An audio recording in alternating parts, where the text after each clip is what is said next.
تو پوٹینشیل کے اعتبار سے اور استعداد کے اعتبار سے پاکستان اور لوگوں کی تعداد کے اعتبار سے 25 کروڑ کا یہ ملک ہے اور اسٹریٹجک خطہ ہے، تو یہ اہم ترین ملک ہے. اور سعودی عرب کے ساتھ جو ہمارا معاہدہ ہوا ہے ایک مرتبہ پھر ثابت ہوا ہے کہ اس خطے میں پاکستان اہم ترین ملک ہے. ہم ہمیشہ اپنا موازنہ ہندوستان سے کرتے ہیں یا پھر جو ہے اور بڑے ہمارے ہمسائے ہیں، چین ہے، روس ہے، لیکن یہ ہے کہ مغربی ایشیا جو انسیڈنٹلی وہی اس کا سیاسی جغرافیہ سینٹ کام کا بھی ہے، یہی جو یہ سارے کے سارے ممالک ہیں، یعنی پاکستان سے لے کر لبنان، اسرائیل تک یہ سارا کا سارا جو خطہ ہے یہ مغربی ایشیا میں آتا ہے. تو اس میں پاکستان بہت اہم ہے اور سعودی عرب نے پاکستان کے اوپر اعتماد کیا. میں سمجھتا ہوں صرف سعودی عرب نے نہیں، تمام خلیجی ریاستوں نے پاکستان کے اوپر اعتماد کیا ہے اور سعودی عرب کو خلیجی ریاستوں کی حمایت حاصل ہے اس سلسلے میں، اس معاہدے کے سلسلے میں. اور امت مسلمہ جو اپنے آپ کو یتیم محسوس کرتی تھی، بے بس محسوس کرتی تھی کہ ہم اپنا دفاع نہیں کر سکتے، اس کی ایک اعتبار سے شروعات ہوئی ہے کہ اسرائیل جو ہے اس علاقے میں دندناتا کر رہا تھا، وہ اپنے آپ کو قانون سے بالاتر سمجھتا تھا. اسی طریقے سے ہندوستان ہمارے مشرق میں وہ یہ سمجھتا تھا کہ وہ جو بھی غیر قانونی قدم اٹھائے یا جس طریقے سے وہ بین الاقوامی قانون کی دھجیاں بکھیرے، جوابدہی نہیں ہو سکتی. تو اس مفروضے کو ہم غلط ثابت کر رہے ہیں دونوں مسعود صاحب. اسرائیل کی آپ بات کر رہے ہیں تو سر یہ گریٹر اسرائیل منصوبہ، اس پر کام ہو رہا ہے اور پھر کیا آنے والے دنوں میں ہم خطے میں تبدیلیاں دیکھیں گے؟ جی اتنی تیزی سے جاری ہے کہ اسے روکنا مشکل ہو رہا تھا اور اسرائیل نے اس پالیسی کو پایا تکمیل تک پہنچانے کے لیے امریکہ کی قیادت کو یرغمال بنایا ہوا ہے. یعنی مطلب یہ کہ اس میں صدر ٹرمپ کو بے بس کیا ہوا ہے، وجوہ معلوم نہیں ہے لیکن وہ 100% وزیر اعظم نتنیاہو کی حمایت کرتے ہیں. اسی طریقے سے کانگریس جو ہے انہوں نے کئی بندنوں میں جکڑی ہوئی ہے، تو اس وجہ سے اور پھر جو ہے کوئی کسی قسم کی جواب دہی نہیں ہے. انٹرنیشنل کرمنل کورٹ ہو، ICJ ہو یا اس کے علاوہ کوئی بھی ہو، کوئی جو قانون ہے ان کے اوپر اطلاق پذیر نہیں ہو رہا. مثال کے طور پر جینوسائڈ کنونشن ہو یا انٹرنیشنل ہیومینیٹیرین لا یا انٹرنیشنل لا ہو، universal declaration of human rights ہو، کوئی چیز ان کے اوپر نافذ نہیں کی جا رہی ہے. تو اور اس کے بعد انہوں نے ایک نیا سیاسی جغرافیہ دیا ہوا ہے. نتنیاہو، وزیر اعظم نتنیاہو نے نقشہ اقوام متحدہ میں دکھایا تھا اپنی تقریر کے آغاز سے پہلے، تو اس کے اوپر بہت تیزی سے وہ کام کر رہا ہے. اس کی جو سب سے نمایاں مظہر ہے وہ غزہ میں نسل کشی اور اس کے بعد تباہ کاری، انفراسٹرکچر کی تباہ کاری. اچھا سر، یہ جو سعودی عرب سے ہمارا معاہدہ ہوا ہے اس کے بارے میں فرمائیے گا. وزیر دفاع نے یا وزیر خارجہ نے تو اس ونڈو کو کلوز نہیں کیا، انہوں نے کہا کہ ہو سکتا ہے یہ ہو جائے. تو کیا سر دیگر ممالک کے ساتھ بھی پاکستان کا اس طرح کا کوئی معاہدہ ہو سکتا ہے؟ دیگر عرب ممالک کے ساتھ اسلامی تعاون تنظیم کے 57 ارکان ہیں اور اس کے بعد عرب لیگ ہے، پھر خلیجی ریاستیں، امیر کبیر ریاستیں ہیں، اور اس کے بعد وہاں کتنی چمک دمک ہے، کتنے ساری دنیا کی شاہراہ بنی ہوئی ہے اور منزل بھی بنی ہوئی ہے، لیکن اس کے باوجود اتنے بے بس تھے، اتنے ہاتھ بدے ہوئے تھے کہ کسی بھی صورت میں وہ اپنا دفاع نہیں کر سکتے. تو یہ دور اب تبدیل ہوگا. اس میں جو ممالک جو میرا خیال ہے کہ بہت کلیدی کردار ادا کر سکتے ہیں، خود خلیجی ریاستیں، ترکی اور مصر، میں ان کا بالخصوص نام لوں گا.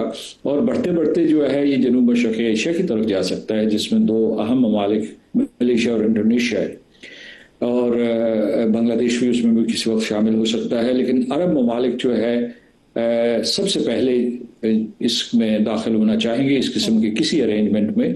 یہ نیٹو سے ملتی جلتی ہے، لیکن یہ یاد رکھیے گا کہ چونکہ اس کی جو بھی ہم نے یہ فیصلہ کیا ہے اس کا ہندوستان میں بڑا شدید رد عمل ہے. اسرائیل میں یقیناً سوچ بچار ہو رہی ہوئی، واشنگٹن میں بھی جو ہے قسم کا لاحق ہوگی. تو اس لیے اس کی مزاحمت ہوگی، اس کے لیے بھی ہمیں تیاری کرنی چاہیے. ایگزیکٹلی میں اسی سوال پر آنے والی تھی سر کہ اس معاہدے کا افغانستان اور بھارت ان پر کیا اثر ہوگا، اور سعودی عرب کیا اثر پاکستان کے حق میں ان ملکوں پر اپنا اثر و رسوخ استعمال کرے گا؟ یقیناً کرے گا. ہم سعودی عرب سے بات کریں گے، ماضی میں بھی کرتے رہے ہیں. جو آپ نے غیر مشروط حمایت کی ہوئی ہے ہندوستان کی، یا اسے ایک قسم کا جو ہے اسٹریٹجک اکنامک پارٹنر بنایا ہوا ہے، یہ غلط پالیسی ہے. ہماری جب بھی گفتگو ہوئی ہے ہم نے سعودی سربراہان کو اور سعودی سفارتکاروں کو یہ بتایا ہے کہ یہ پالیسی غلط ہے، اس میں کوتاہ اندیشی ہے. آپ دیکھیے کہ وہ جو ہندوستان میں رہنے والے 20 کروڑ مسلمانوں کا کیا حشر کر رہے ہیں، ان کا قتل عام بھی ہو رہا ہے، ان کے خلاف ہر قسم کے حقوق انسانی کی خلاف ورزی ہو رہی ہے. تو یہ ہمارے ٹاکنگ پوائنٹس جو ہیں سعودی عرب کے ساتھ رہیں گے، ہم ان کے اثر و رسوخ کو استعمال کریں گے بھارت کو راہ راست پہ لانے کے لیے. لیکن اس سے بڑھ کر میں یہ سمجھتا ہوں کہ یہ جو ہم نے معاہدہ کیا ہے، بھارت 100 مرتبہ سوچے گا کہ اب ان بدلے ہوئے حالات میں کہ پاکستان کے اوپر جھوٹی بنیاد کے اوپر، جھوٹے بیانیے کے اوپر ایک حملہ کرے یا جہریت کرے. سر دوسری طرف عرب اسلامی ہنگامی اجلاس ہوا اور اس کے بعد اسرائیل کے خلاف ہم نے دیکھا صرف مذمتی بیان سامنے آیا. قطر نے انٹرنیشنل کورٹ آف جسٹس جانے کا اعلان کیا. تو کیا یہ طے پا گیا ہے کہ عملی طور پر قطر کی جانب سے کوئی مزاحمت یا اسرائیل کو کوئی جواب نہیں دیا جائے گا؟ دیکھیے جو اتنی خلیجی ریاستیں ہیں ان میں سوچ بچار ہو رہی ہے کہ وہ ایک ڈیفنس میکانزم بنانا چاہتے ہیں. انٹیلیجنس کوآپریشن ہوگی، ملٹری ٹو ملٹری کوآپریشن ہوگی. یہ مطلب اس کے اوپر سوچ بچار ہے، اس کو کب وہ عملی جامہ پہناتے ہیں، اور باقاعدہ وہ چاہتے ہیں کہ مشترکہ کمانڈ اینڈ کنٹرول ہو. پھر اسے جو ہے سعودی پاکستان معاہدے کے ساتھ بھی منسلک کیا جا سکتا ہے. یہ ان کی ایک پرانی تجویز تھی، لیکن قطر کے اوپر حملے کے بعد اسے عملی جامہ پہنانے کی کوشش کی جا رہی ہے. اس میں آپ کو بتاؤں کہ جب قطر کے اوپر حملہ ہوا تھا تو اس وقت جو 2 تقاریر ہوئی، مطلب تقاریر ایک تو رد عمل تھا جو قطر کے وزیر اعظم نے دیا تھا دوحہ میں، اور دوسرا جو اقوام متحدہ میں انہوں نے بیان دیا تھا، اس میں یہ کہا تھا کہ ہم نے ابھی تک کوئی اس قسم کی جو ہے راستے اختیار نہیں کیے جس سے اسرائیل تنگ ہوتا. خاص طور سے انہوں نے قانونی راستے کا ذکر کیا تھا. تو اب جو آپ کے پاس قانونی پاتھ ویز ہیں آپ ان کو بھی استعمال کرنے کی کوشش کریں گے، اور میرا خیال ہے کہ اس میں جو راستے ہیں پیش ہوں گی. پہلے صرف ساؤتھ افریقہ نے یہ راستہ اختیار کیا. اچھا سر، یہ دس از 6th ٹائم امریکہ نے 6ٹھی بار ویٹو کیا ہے جنگ بندی کی قرارداد کو. ایک طرف عالمی میڈیا کو ہم دیکھتے ہیں وہاں خبریں دی جاتی ہیں کہ ٹرمپ صاحب جی نیتن یاہو سے ناراض ہوئے ہیں، کیوں ناراض ہوئے ہیں، کو طاقت کا استعمال کر رہے ہیں وہاں پر، لیکن دوسری طرف جنگ بندی ہونے بھی نہیں دیتے. کہ کیسا دوغلا معیار ہے، کیسا دوہرا معیار ہے ان کا؟ دیکھیے اب پچھلے دنوں جو ہے ایک اوپینین پول ہوا جس کے مطابق جو ہے وزیر اعظم نیتن یاہو کو صرف 9% ڈیموکریٹس پسند کرتے ہیں، لیکن 2/3 ریپبلکنز پسند کرتے ہیں. اور اس میں ایونجلسٹ کا بھی ایک رول ہے جو امریکہ میں جن کا بڑا اثر و رسوخ ہے، ان کی بات لوگ سنتے ہیں. میں کرسچنس کی بات کر رہا ہوں. تو اور جو ان کی میگا بیس جو ہے ہوایور جو صدر ٹرمپ کی میگا بیس ہے، انہوں نے سوال اٹھائے ہیں کہ بھئی یہ کیا ہے کہ اسرائیل ہمیں حکم دیتا ہے، اس نے ہماری کانگریس کو یرغمال بنایا ہوا ہے، اور اس کے بعد حکم دیتا ہے کہ بھئی وہاں حملہ کر دو، وہاں حملہ کر دو، ہمارا جو ہے خون اور پیسہ ضائع ہوتا ہے.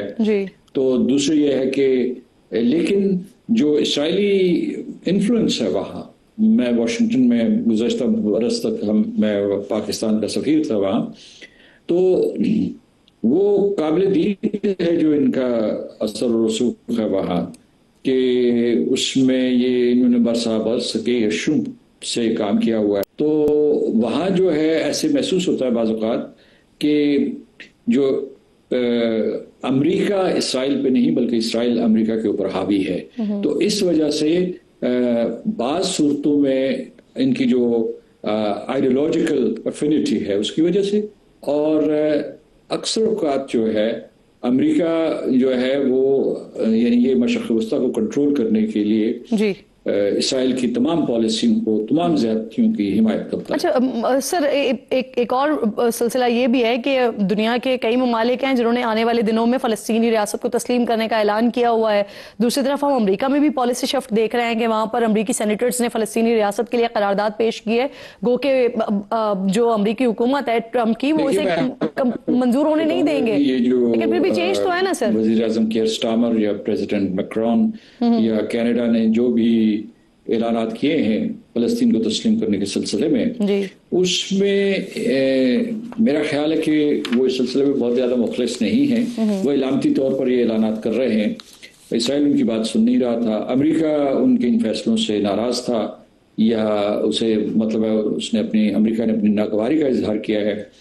لیکن یہ ایک ایمٹی جیسچر ہے. اس کی وجہ یہ ہے کہ دوسری طرف جو امریکہ کی زیر سرپرستی یا زیر قیادت اسرائیل جو اقدامات کر رہا ہے اس کی وجہ سے فلسطین صفائے ہستی سے بچ جائے گا. سر اگر جو قرارداد ہے اگر اسی پہ ہی عمل ہو جاتا ہے جس کا یہ اہم حصہ یہ بھی ہے کہ حماس نہیں ہوگا اس سارے معاملے میں، تو حماس کے بغیر فلسطینی ریاست کے تصور کو کس طرح سے دیکھتے ہیں پھر آپ؟ غزہ جس کے پاس حماس موجود تھا، منتخب حکومت موجود تھی، اور حماس جو ہے وہ منتخب حکومت بھی تھی، صرف جو ہے کوئی فوجی دستہ نہیں تھا وہاں، تو اس کو غیر مسلح کیا جا رہا ہے اور اسے کوئی قانونی حیثیت نہیں ہوگی. اور جو مقبوضہ فلسطین ہے، مغربی کنارہ اور مقبوضہ فلسطین آکوپائڈ پیلسٹینین ٹیریٹری، اس میں کسی قسم کی کوئی فوج موجود نہیں ہے، جس کا مطلب یہ ہے کہ اس کو پہلے سے ہی فلسطین کو جب یہ ریاست تسلیم کرنے جا رہے ہیں تو وہ خود مختار کیسے بنے گی، سوورن کیسے بنے گی، کیونکہ اس کے پورے کے پورے کوئی دفاعی نظام ہی نہیں ہے، اسے سفر کیا جا رہا ہے. مسعود صاحب ایک آخری سوال سر، کیونکہ آپ بھی اس وقت نیو یارک میں موجود تھے اور مجھے لگتا ہے کہ آپ سے بہتر اس بات کا کوئی جواب نہیں دے سکتا. آج مریم نواز صاحبہ کہہ رہی ہیں کہ ایک وزیر اعظم کو الٹی سیدھی حرکتوں کی وجہ سے جہاز سے اتارا گیا تھا، لیکن آج شہباز شریف کو سعودی طیاروں نے سلامی دی ہے. ان کا اشارہ سر وہ 2019 کے دورے میں امریکہ کی طرف سے جب وزیر اعظم آ رہے تھے اور جہاز میں ہمیں یہ پتہ چلا تھا کہ ٹیکنیکل کوئی ایشو آیا تھا جس کی وجہ سے جہاز اتارا گیا تھا. ٹیکنیکل مسئلہ ہی تھا سر یا جو مریم صاحبہ کہہ رہی ہیں وہ تھا؟ میں بھی اس وقت 2019 میں نیو یارک میں تھے آپ موجود تھا، تو ٹیکنیکل خرابی وجہ بتائی گئی تھی، اس میں بہت کیا سارائی ہوئی تھی، لیکن کوئی کسی قسم کی کوئی چیز ثابت نہیں ہو سکی.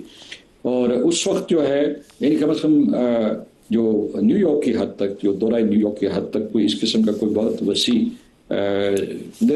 اختلافات تھے. اختلافات کو جو ان کے مختلف پس منظر تھا، کیونکہ پاکستان اور ترکی یہ مل کر اور ملیشیا ایک الگ جو ہے بلاک بنانا چاہتے تھے اور اس کے دائرہ کار کو اسلامی تعاون تنظیم کے دائرہ کار کو ذرا وسیع کرنا چاہتے تھے.